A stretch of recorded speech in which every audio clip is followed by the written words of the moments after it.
back to Worth It or Not, a series where we look at a game that was released years ago. The purpose for this is to help you decide whether you should spend your hard-earned money on a certain video game. With the way things are now with inflation, it is not cheap to be a gamer, especially in 2024, when the standard fee for a AAA game is $69.99. So today we'll be going back to the West Indies and following the slave-turned-assassin in Assassin's Creed Freedom Cry. Assassin's Creed Freedom Cry follows Adewale in 1735. As he is on a mission for the Assassin Brotherhood, he is looking to get a hold of a package that contains an ancient artifact, but an aggressive fleet of Templars begin to attack him, and his only escape is to head for a powerful storm. As he sails his ship towards that storm, Adewale is knocked out and ends up shipwrecked on an island named Saint Domingue. This brings Adewale back to his youth when he was a slave, and he is tasked with a choice: head back to the Brotherhood and ignore the atrocities that are occurring on Saint Domingue, or does he stay and help free the slaves from the rule of the French? I once hoped men of education could be made to see the cost. The prophet makes them ignorant. Now, originally, Assassin's Creed Freedom Cry released as a DLC expansion for Assassin's Creed Black Flag on December 17, 2013. However, the game received a standalone version on February 25th of 2014. It was released for the PlayStation and Xbox consoles, as well as for PC. And I think Assassin's Creed Freedom Cry holds up extremely well even by 2024 standards. And when you think about the gunplay on the ship and the fighting, or even the regular sailing, it is heads and shoulders above Skull and Bones. And I'm not trying to tear them down or pick on them, but I did try the demo for Skull and Bones, and I thought the customization was neat. But after that, holy crap, did it become a slog to get through. I mean, it was slow, it was sluggish, and uninspiring. There was no fun factor at all for me. And let me tell you, I really dislike ship battles or war on the seas. That's not my cup of tea at all. But as soon as I jumped back into Freedom Cry, it reminded me why I loved Black Flag so much. It makes the battles feel fun and cool. The storms, the music, the atmosphere, everything, it just flows great. And it doesn't matter that the game is over 10 years old. It puts others to shame. And I am talking specifically of Skull and Bones. So if you want a good game about a pirate, check out Assassin's Creed Freedom Cry. The gameplay of Assassin's Creed Freedom Cry is similar to the Assassin games of the early 2010s. It definitely has an older feel to it, but it's better, and it takes you back to the roots of Assassin's Creed, not like the cheap knockoff that was Mirage. In Freedom Cry, you can fight with a machete and use your sleeping darts and berserker darts, while also using smoke bombs and a big-ass gun named the Smoothbore Gun that kills anything in its path. And to tell you the truth, I accidentally shot one of my allies, and I was left not only shocked, but I was left feeling a little bit ashamed. So be careful with it.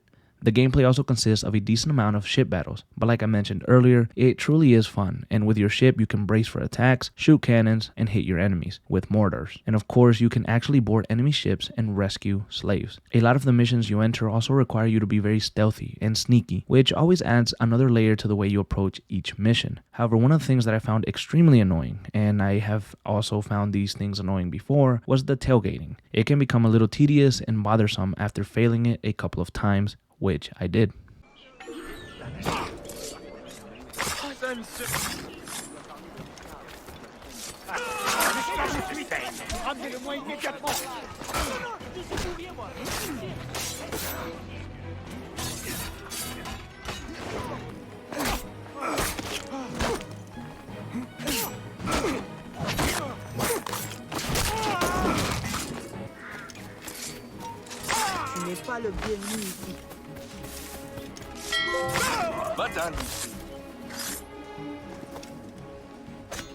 The open world of Assassin's Creed Freedom Cry is much smaller than Assassin's Creed Black Flag. In Freedom Cry, you're more centered on the island of Saint Domingue, but there are other smaller islands that you can sail to. In these islands, you can find other plantations where you can free other slaves and find treasures. You can also explore some of the West Indies seas and catch big game in the ocean, as well as looting things you may find. A lot of the open world, however, is very brutal due to the setting and the time of the game. As you walk, you can overhear the slaves singing or crying as they are dragged away and killed, or even tortured. You can even find areas where the slaves are being sold, and how the sellers are even talking them up to just make a sale. Some of the conflicts I encountered wandering around the island include saving slaves and freeing them from their captors as they're trying to flee. I did take pleasure in killing the captors because I enjoyed helping the people that needed help. And one thing that you should look out for if you do play the game is that when you find yourself in a plantation with a bunch of slaves and a bunch of captors, if you fight them and they spot you, the captors or the slave owners completely ignore you. They run around trying to kill the defenseless women and men that they have enslaved. And that kind of pissed me off because it just shows how they weren't even concerned with you or with killing you. They just wanted to make sure that those slaves didn't get freed. Look out for that as well when you're playing, so maybe you don't trigger that, because if you're able to slowly and stealthily make your way through it, then they never spot them, and the more you save is more beneficial for you in the long run, because you need them as well for the progression of the game. So yes, the world itself feels very much alive, and there is a lot to do, even though it's smaller in size than your regular Assassin's Creed games are. And with all that being said, we have one question left to answer. Is Assassin's Creed Freedom Cry worth it in 2024?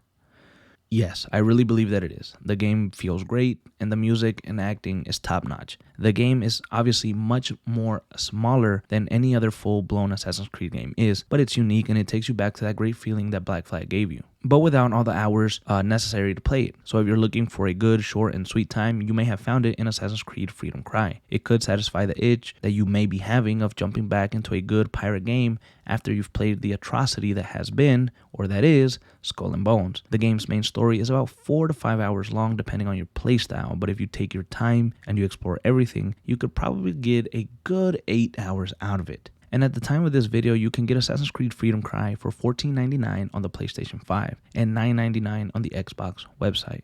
And lastly, $14.99 on Steam. But if you're a PlayStation Plus Extra member, you can download the game at no extra cost. Thank you for tuning in to another episode of Worth It or Not. I hope I was able to help influence or better inform you in your decision on buying this game. However, if you're still undecided, be sure to look at other videos and reviews before buying. To my subscribers, I want to thank you guys for helping the channel grow. And if you're new here, please consider subscribing and potentially hitting the like button if you enjoyed. As you can tell, we'll be focusing more on our Worth It or Not series. Last year, we covered a lot of games and most of the Assassin's Creed ones. And I'll be looking to add more to the mix this year. Let me know what you guys think of this, and I'll see you in our next video.